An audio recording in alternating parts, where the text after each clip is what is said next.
اعوذ باللہ من الشیطان الرجیم بسم اللہ الرحمن الرحیم رب اشرح لی صدری ویسر لی امری واحلل عقدۃ من لسانی یفقہوا قولی۔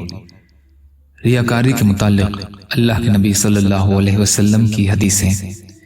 حضرت ابو ہریرہ رضی اللہ عنہ سے روایت ہے کہ رسول اللہ صلی اللہ علیہ وسلم نے ارشاد فرمایا، جس نے وہ علم جو اللہ تعالیٰ کی رضا کے لیے سیکھنا چاہیے دنیا کا مال اور متاع حاصل کرنے کے لیے سیکھا، وہ قیامت کے دن جنت کی خوشبو بھی نہیں سونگھ سکے گا۔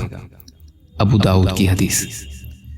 حضرت ابو ہریرہ رضی اللہ عنہ روایت فرماتے ہیں کہ رسول کریم صلی اللہ علیہ وسلم نے ارشاد فرمایا، آخری زمانے میں کچھ ایسے لوگ ظاہر ہوں گے جو دین کی آڑ میں دنیا کا شکار کریں گے، بھیڑیوں کی نرم کھال کا لباس پہنیں گے تاکہ لوگ انہیں دنیا سے بے رغبت سمجھیں۔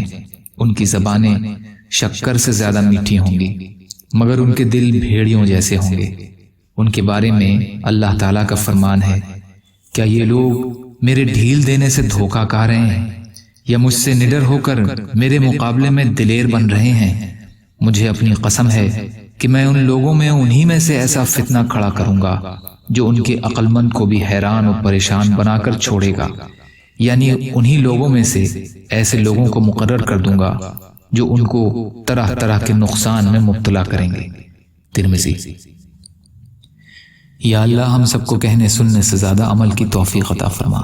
یا اللہ جو مظلوم ہیں، پریشان حال ہیں، بیمار ہیں، قرض میں ہیں، بے روزگار ہیں، محتاج ہیں، ان کی مدد فرما۔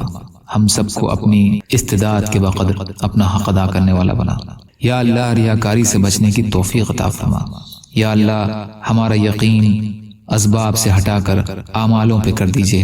یا اللہ دنیا اور آخرت کی تمام خیر عطا فرمائیے برحمتک یا ارحم الراحمین۔ لا الہ الا اللہ محمد رسول اللہ۔ السلام علیکم۔